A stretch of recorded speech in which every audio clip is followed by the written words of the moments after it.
Good morning students, welcome to your BVN e learning education groups. जैसा कि आप सभी जानते हैं, कल हमने पढ़ा था Ohm's law. Very interesting topic था ओम्स लॉ।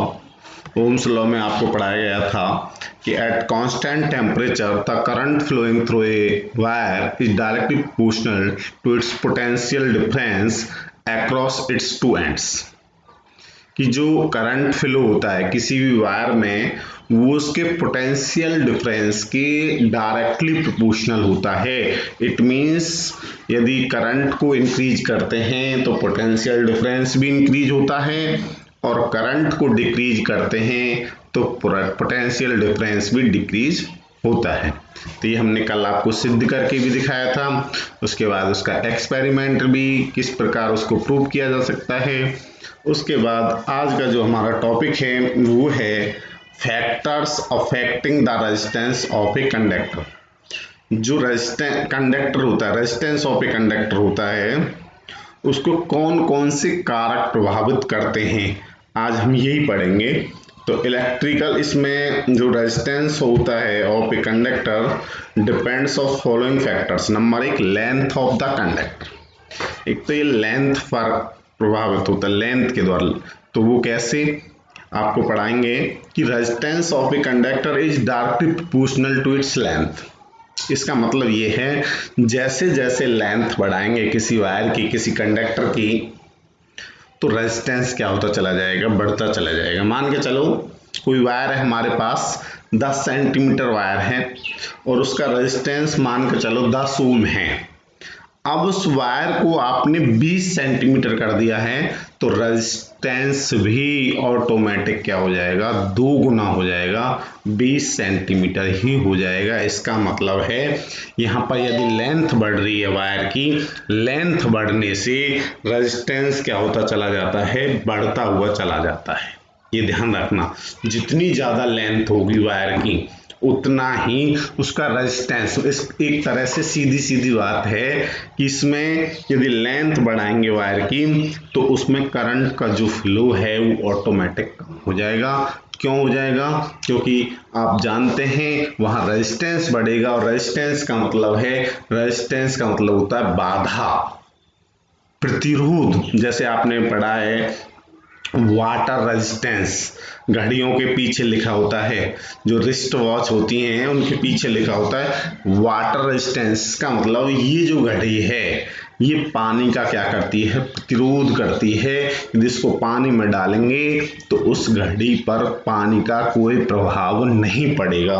उसी प्रकार ये क्या है, आपने पढ़ा है कि जो करंट होता है वो इनवर्सली प्रोपोर्शनल होता है किसके, रेजिस्टेंस के। यदि आप करंट को बढ़ाएंगे तो रेजिस्टेंस कम होगा, और यहाँ पर लेंथ बढ़ने से क्या होता है, रेजिस्टेंस बढ़ता है, और रेजिस्टेंस बढ़ता है तो सीधा सीधी बात है कि यहाँ पर ऑटोमेटिक जो करंट है वो क्या हो जाएगा, कम हो जाएगा। तो जब भी यदि आप तार को बढ़ा रहे हैं, लंबाई उसकी बढ़ा रहे हैं, तो रेजिस्टेंस बढ़ता चला जाता है। तो इसमें फर्स्ट जो है वो है R is directly proportional to L। दूसरा है area of cross section of the conductor.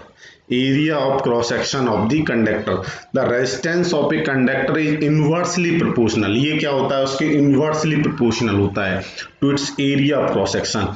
इसका मतलब है यहाँ एरिया को बढ़ाएंगे वायर के तो क्या होगा, रेजिस्टेंस क्या होगा, कम होगा। एरिया को यदि कम करेंगे तो रेजिस्टेंस क्या होगा, बढ़ेगा। एक दूसरे के क्या होते हैं, इनवर्सली प्रोपोर्शनल होते हैं।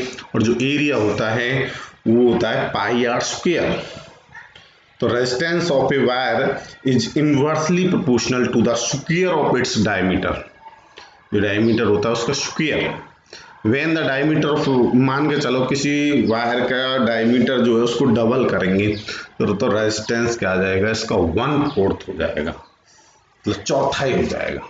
ठीक है ना, ये आप ध्यान रखना। ये इसमें कि जो रेजिस्टेंस होता है area of cross section, area of cross section का अर्थ होता है तार का अनुप्रस्थ काट का क्षेत्रफल। अब क्षेत्रफल निकालने का जो सूत्र होता है वो होता है A बराबर पाई आर स्क्वायर। तो इसका मतलब है यहाँ पर जो रेजिस्टेंस होता है वायर का इनवर्सली प्रोपोर्शनल होता है स्क्वायर ऑफ इट्स डायमीटर। ठीक है, तो जब डायमीटर ऑफ वायर को क्या करेंगे, डबल करेंगे, तो रेजिस्टेंस बिकम 1/4। तो ये इस पर आप एक सीधा सीधा अर्थ है इसका, वायर की आप क्या करेंगे, मोटाई को बढ़ाएंगे तो रेजिस्टेंस क्या होता चला जाएगा, कम होता चला जाएगा।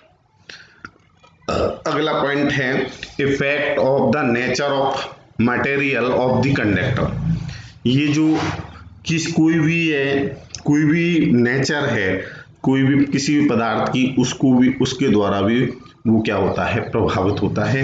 और लास्ट है effect of the temperature.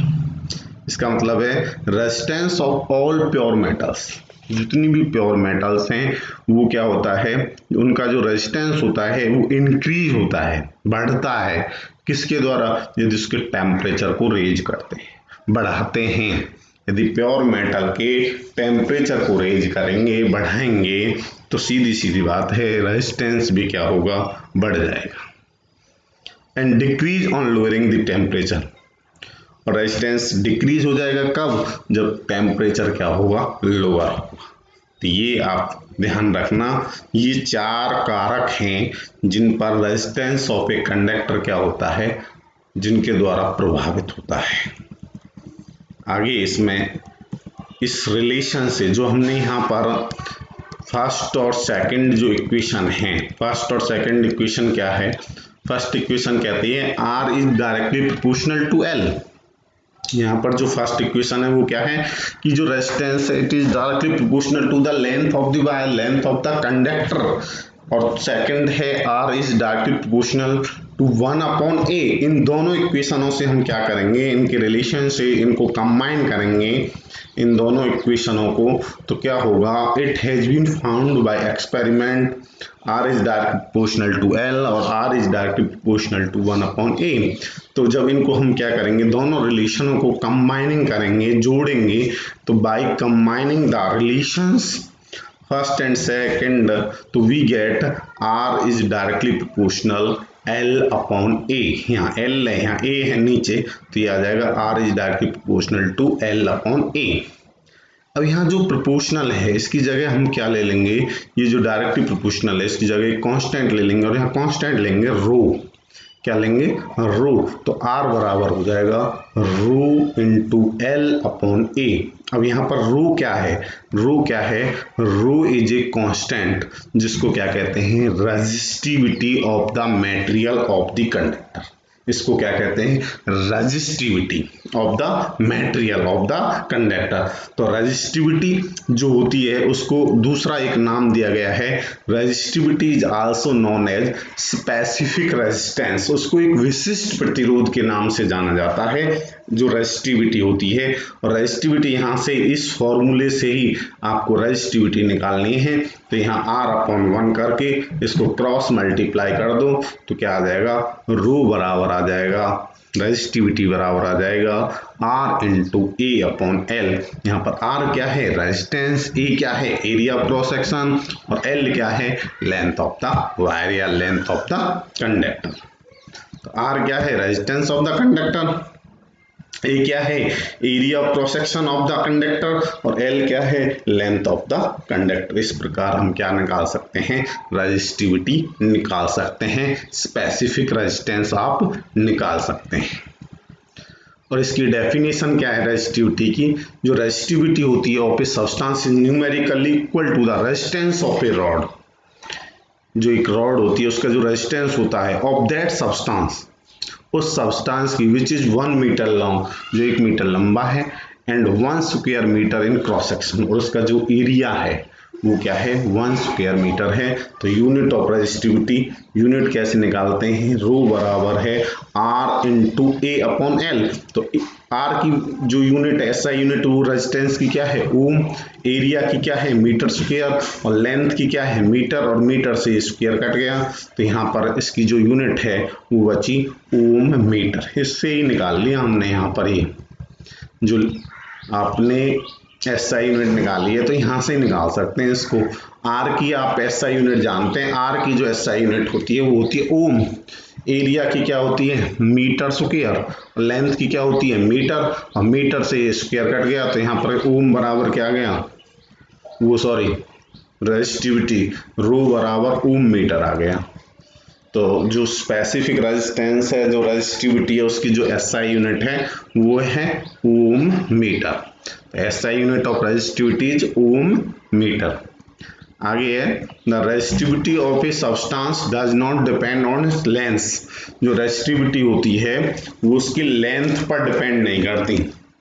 Resistivity जो होती है उसकी लेंथ पर डिपेंड नहीं करती और थिकनेस और मोटाई पर भी डिपेंड नहीं करती। It depends on the nature of the substance and temperature. ये किस पर डिपेंड करती है, जो नेचर होता है किसी भी पदार्थ की, जो नेचर होती है प्रकृति होती है उस पर, और जो तापमान होता है उस पर ये निर्भर करता है। और resistivity of all alloys, alloy का मतलब होता है जो मिश्र धातु होती हैं, आर मच मोर हायर, उनकी रेजिस्टिविटी क्या होती है उच्च होती है than those of pure metals. जो शुद्ध धातु हैं उनकी अपेक्षा जो मिश्र धातु होती हैं अलॉय जो होती हैं उनकी रेजिस्टिविटी क्या होती है हाई होती है। और जो हीटिंग एलिमेंट होते हैं, हीटिंग एलिमेंट जैसे आपको पता है हीटिंग एलिमेंट किस में होते हैं, जैसे प्रेस वगैरह है आयरन की जो जिसको कहते हैं जो प्रेस होती है उसमें क्या होता है हीटिंग एलिमेंट होता है। हीटिंग एलिमेंट सच है जैसे इलेक्ट्रिक आयरन टोस्टर हैं are made up of alloy. ये किसके बने होते हैं एलॉय के बने होते हैं rather than a pure metal. उसका कारण क्या है कि इसको प्योर मेटल के ना बनाकर किसके बनाए जा सकते हैं, इनको एलॉय के बनाए जाते हैं, मिश्र धातु के बनाए जाते हैं। तो उसका कारण है, सबसे पहला कारण ये है कि जो रेजिस्टिविटी होती है of an alloy is much higher, उनकी जो रेजिस्टिविटी होती है वो ज़्यादा होती है than that of pure metal, शुद्ध धातुओं की अपेक्षा। दूसरा कारण है an alloy does not undergo oxidation, वो इजीली क्या है बर्न नहीं होती एट हाई टेम्परेचर। इसलिए क्या होता है जो हीटिंग एलिमेंट होते हैं, हीटिंग एलिमेंट के हम किससे बनाए जाते हैं एलॉय के बनाए जाते हैं, मिश्र धातु के बनाए जाते हैं बजाय किसके प्योर मेटल्स के, क्योंकि उसकी रेजिस्टिविटी ज़्यादा होती है। दूसरी चीज़ जो रेजिस्टिविटी ज़्यादा होने के कारण वो इजीली क्या है ऑक्सीडाइज नहीं होते, बर्न नहीं होते। ठीक है, तो इसमें जैसे हीटिंग एलिमेंट टोस्टर ये इलेक्ट्रिक आयरन ये सभी किसके बनाए जाते हैं प्योर मेटल के। ठीक है, और निक्रोम जो होता है निक्रोम जैसे उसमें हैज वेरी हाई रेजिस्टिविटी होती है निक्रोम की, और निक्रोम जो होता है डज नॉट अंडरगो ऑक्सीडेशन।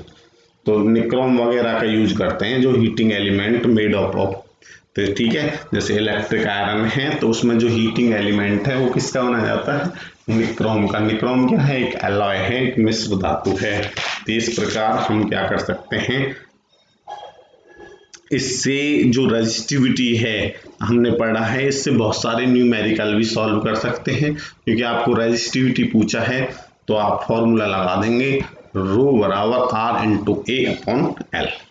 ठीक है, और उसके बाद हम ये पढ़ेंगे रेजिस्टेंस इन सीरीज और रेजिस्टेंस इन पैरेलल, कि रेजिस्टेंस जो होते हैं उनको सीरीज में कैसे जोड़ा जाता है और पैरेलल में कैसे जोड़ा जाता है।